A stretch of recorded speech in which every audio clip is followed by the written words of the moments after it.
Ok, muy buenas tardes. Esta entrevista la vamos a realizar con Jimmy Peña. Y bueno, para poder comenzar con la entrevista, me gustaría que tú te puedas presentar. ¿Me ayudas? Bueno, muchas gracias, José. Mi nombre es, de acuerdo a mi cédula, es Jaime Peña. Jaime Muchos Peña, perdón. amigos, pero no hay ningún problema. Así que, bueno, tengo encontré mi vocación por la docencia mientras estaba estudiando otra carrera. Esa es la verdad. ¿Qué Y carrera? pues estaba estudiando administración de empresas Ok, y y mientras tanto estaba dando clases. ya. Justamente para terminar mi carrera y poder dedicarme a aquello que yo pensaba que era mi vocación, ¿verdad? Pero realmente encontré mi vocación en la docencia, es lo que me llena, es lo que creo que para mi diseño, para el cual fui creado. Así Ok. que tengo una experiencia de aproximadamente 15 años en la docencia, eh, que la ejercí en algunos colegios de la ciudad de Guayaquil. Y posteriormente, antes de pandemia, decidí emprender una compañía educativa, ¿verdad? Que hoy en día se dedica a dar servicios, soluciones educativas a chicos en etapa escolar dentro de Latinoamérica. Así que Ok. actualmente soy director para Latinoamérica de esta eh, empresa educativa. ¿Sí? ¿Cómo Una se llama la organización empresa? Cranium Study Center. Ok, Uno de estos servicios, pues, es poder proveer a los estudiantes de Latinoamérica un, eh, un estudio de carácter internacional desde sus países, ok. utilizando, pues, plataformas, utilizando herramientas virtuales que a partir de la pandemia se potenciaron muchísimo y pues ha continuado y creo que eh, por la experiencia continúa en expansión y continúa vigente cada vez Ok. más. Ujú. Perfecto, Jimmy. Entonces, para poder dar un poco de contexto sobre la entrevista, yo estoy realizando un plan estratégico y para poder realizar este plan estratégico se me pide la realización de un FODA. Entendemos el FODA como aquella herramienta de análisis estratégico que se utiliza para evaluar las fortalezas, las oportunidades, las debilidades y las amenazas en una organización, proyecto o persona. Pero en este caso, solamente vamos a ver sobre acerca de las oportunidades y amenazas, ya que las fortalezas y las debilidades son individuales, son personales. En cambio, las oportunidades y las amenazas entendemos como esos factores externos, tanto favorables como no favorables, que pueden afectar, en este caso, a un profesional o a una persona que está creando ese plan estratégico. Entonces, ya conociendo sobre qué son oportunidades, qué son amenazas y para qué se buscan estas respuestas, empezamos con la primera pregunta acerca de las oportunidades. La primera pregunta es, ¿qué tendencias actuales en la educación crees que puedan beneficiar a los futuros docentes? Indudablemente, el tema tecnológico, que es donde me manejo muy bien, pues son tendencias educativas, ¿no? Ya sea que lo sigas de forma de modalidad online o presencial, las TIC y las TAC, las tecnologías de información y también las tecnologías de aprendizaje, Ok. son imprescindibles eh, y son una tendencia real actualmente que pueden ser utilizadas de la mejor manera para que los estudiantes eh, puedan tener ese interés en la educación y no solamente que sea algo teórico, sino también práctico. Y completamente relacionado con esto, ¿cuáles creen que son o cuáles crees que son los principales desafíos que enfrentan los docentes actualmente y en el futuro? Los principales desafíos que presentan actualmente es que vivimos en una era donde la información está a la vuelta de la esquina. Entonces, muchísimas veces nos encontramos con estudiantes que ya saben mucho, si no todo, o más, Ya. en ciertos casos, según la materia, de ciertos temas estamos tratando de comunicar con vos, ¿no? Entonces, aquí viene, aquí viene la experticia del docente y el reto de ya no ser proveedores de información, porque la información ya está, Ok, sino más bien filtros de información, ¿ya? Donde mediante diferentes estrategias tú puedas lograr que el estudiante aprenda y desarrolle destrezas dentro de pensamiento esto. crítico. Uno de ellos es el pensamiento crítico, la argumentación, el debate, el tema de si no existiera esto, ¿qué pasaría? ¿Verdad? Muchas veces nos encontramos con estudiantes que son buenos en la parte teórica, pero en la parte práctica no lo son. Ok, Entonces, si bien es cierto, la memoria es importante dentro del aprendizaje, es lo más básico, ¿verdad? Lo que nosotros estamos tratando de llevarles a los estudiantes a una metacognición, a un metaaprendizaje donde ya pues logre crear y no solamente repetir conceptos. ya. Entonces, entendemos un poco de que la docencia hacia un futuro va relacionada completamente con la tecnología, porque si se detiene este camino entre ambos, básicamente el uno va a superar al otro. Entonces, ¿cómo crees o cuáles pueden ser los avances tecnológicos que mejoren la enseñanza en la docencia? Eh, yo diría que la implementación de la inteligencia artificial, que es lo que está en boga actualmente, es muy importante, y el cómo emplearla dentro del aula escolar, Ok, ¿verdad? Por inteligencia artificial no solamente me refiero a estas herramientas como ChatGPT, donde normalmente un docente tradicional pues envía una redacción o una investigación y el estudiante va, se sienta, pone los prompts correctos y pues tiene un sinnúmero de información según los límites que ha requerido el profesor. Entonces, no me refiero a eso, sino más bien me refiero a poder realmente utilizarla dentro del salón, dando los límites claros para ok, poder desarrollarla, porque de nada me, anteriormente, con las tecnologías que teníamos antes, no sé si tú recuerdas, pero yo sí recuerdo que me mandaban a algún tipo de investigación. Lo que yo primero que hacía es introducirme a diferentes enciclopedias, ¿verdad? ok, Enciclopedias digitales eh, y un poco más atrás eran las físicas, donde normalmente estaba el copy-paste. ok, El copy-paste y ya, ese era mi... estoy utilizando tecnología, ¿no? Es indudable, pero a veces el docente solamente se quedaba en sencillamente enviarme la investigación y que yo traiga esa investigación ya escrita, cuando lo que verdaderamente debería ir un paso más allá es no solamente traerme la información, sino más bien el análisis de la misma. El ok, análisis, comprensión y la practicidad y ejecución de la información y el contenido que tengo. Ahora, aquí viene también un sinnúmero de estrategias que tiene que emplear el docente, ¿verdad? Es sabiendo que ya la información está ahí, tengo que enseñarles a mis estudiantes a filtrar. Entonces ahí, yo como docente, puedo enviar me invento, una pregunta en general de análisis y yo ya le doy al estudiante los filtros. Puedes chequear de este sitio, y pues sacar tu conclusión y algunas preguntas abiertas para que puedas argumentar y puedas, como tú dijiste hace un ratito, el pensamiento crítico, utilizarlo aún más y desarrollarlo. ok. Ahora, la pregunta va más hacia las oportunidades. ¿Cuáles crees que van a ser las oportunidades en el campo laboral en la docencia? ¿Crees que van a aumentar? ¿Van a disminuir?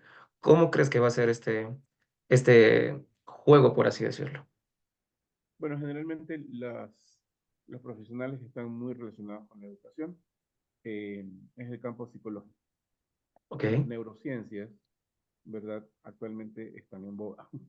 Cómo funciona el cerebro para el aprendizaje, por ejemplo.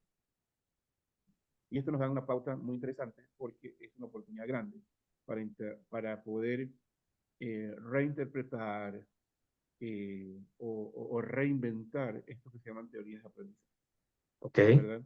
Teorías de aprendizaje, cómo funciona nuestro cerebro en los diferentes campos, ¿verdad? Siempre tenemos que hablar de la tecnología. ¿Por qué? Porque la tecnología eh, empieza en un smartphone, ¿verdad? Donde los estudiantes desde temprana edad tienen acceso a él.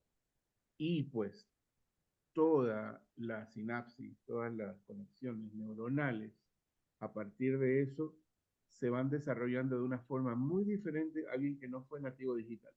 ok, Y aquí viene la oportunidad y también viene el reto, ¿verdad? De poder interpretar cómo ahora funciona el cerebro de un nativo digital, que son nuestros hijos, ya las personas que están estudiando.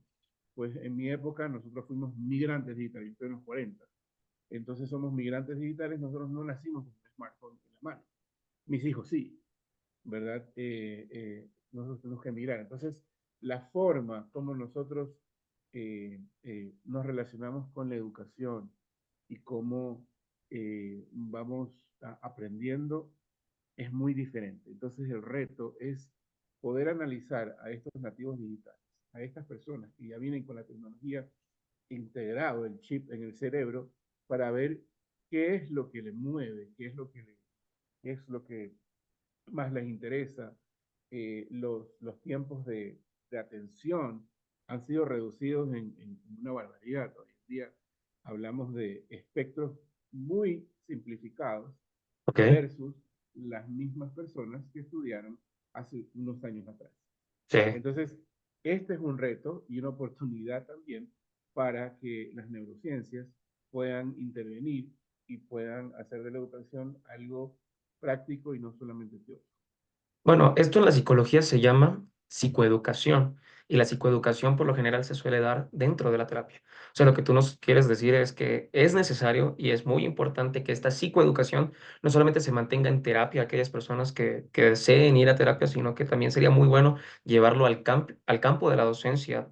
Puede ser en secundaria, puede ser en ya profesional, en la universidad. Sería muy bueno que esta psicoeducación para que todos estos procesos, como tú dices, neuropsicológicos sean reprogramados en muchas personas.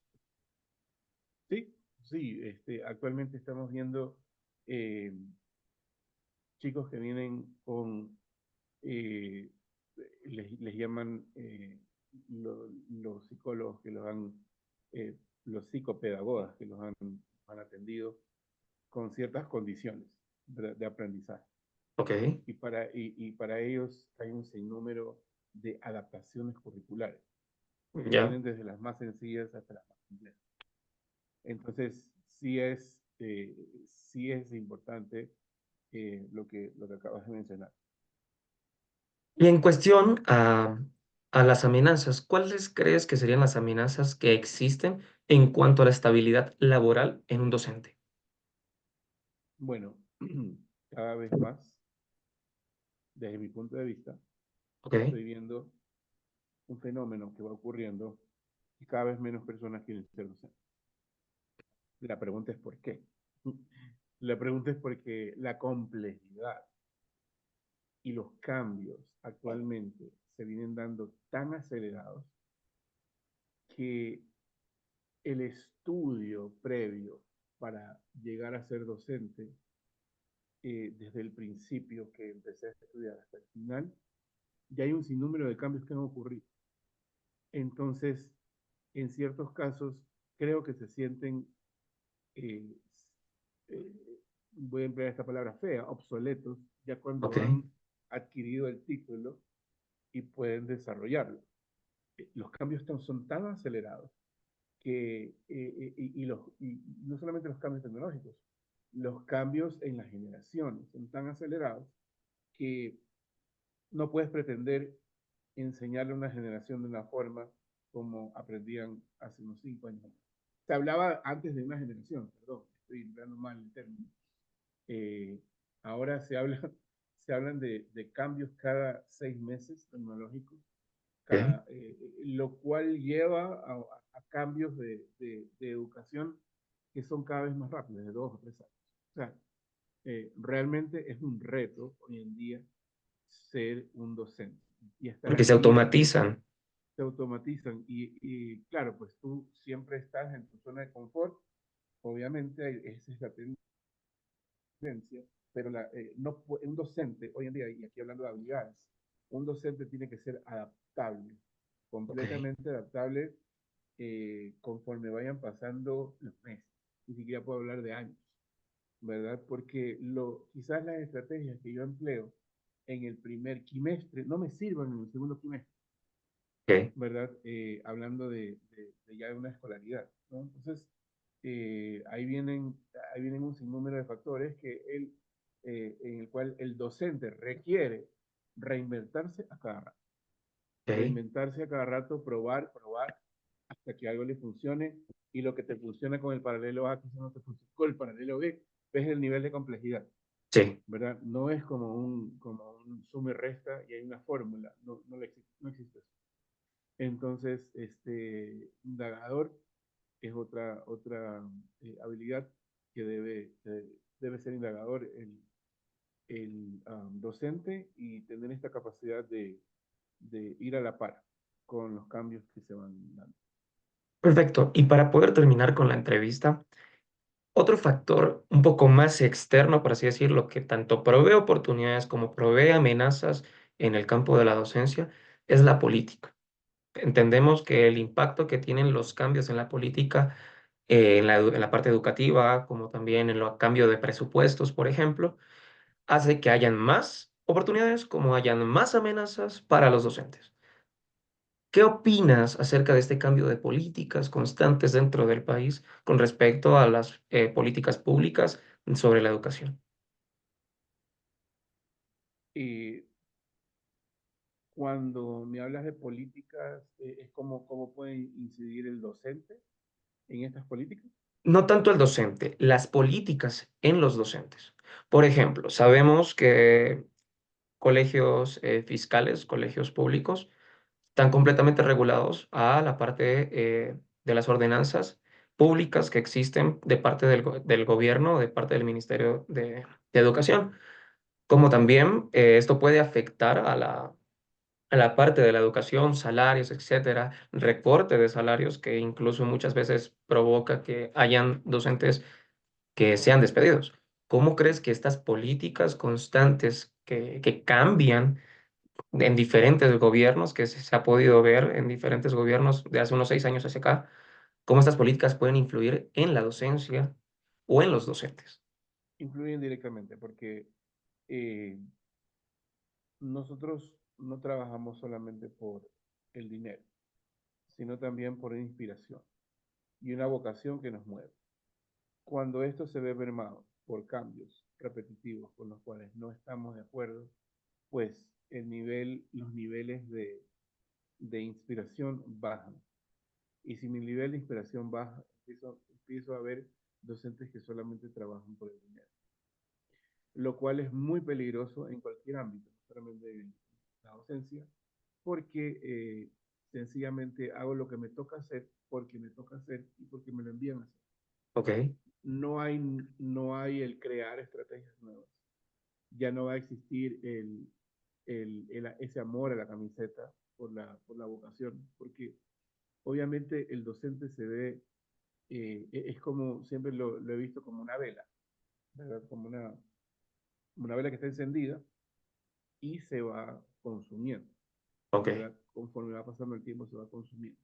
Entonces, como ninguno de nosotros es eterno, pues hay esta especie de sacrificar algo, ¿verdad? Dentro de mi tiempo versus algo que no puedo cambiar porque el docente generalmente no tiene ni voz ni voto en estos cambios de políticas públicas, ¿verdad? perfecto. A nivel gubernamental.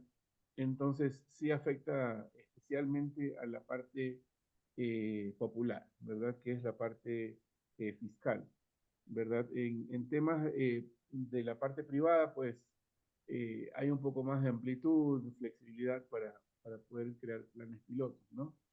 pero igual con estos cambios y este aumento de trabajo y papeleo de entre los docentes, creo que es contraproducente. Ok, Jimmy, muchísimas gracias por tu tiempo, muchísimas gracias por ayudarme a poder resolver estas preguntas, estas dudas, que sin duda alguna me van a dar las herramientas necesarias para poder crear mi FODA. Entonces, muchísimas gracias, te agradezco. No sé si quisieras decir algo. No, nada, gracias a ti por tomar en cuenta. eh, Soy un servidor más dentro de la docencia. Creo que con un paso a la vez y con la motivación que viene de arriba, de parte de nuestro Dios, creo que podemos hacer cambios radicales dentro de nuestra sociedad. Ok, muchísimas gracias, Jimmy. Feliz tarde. Igual.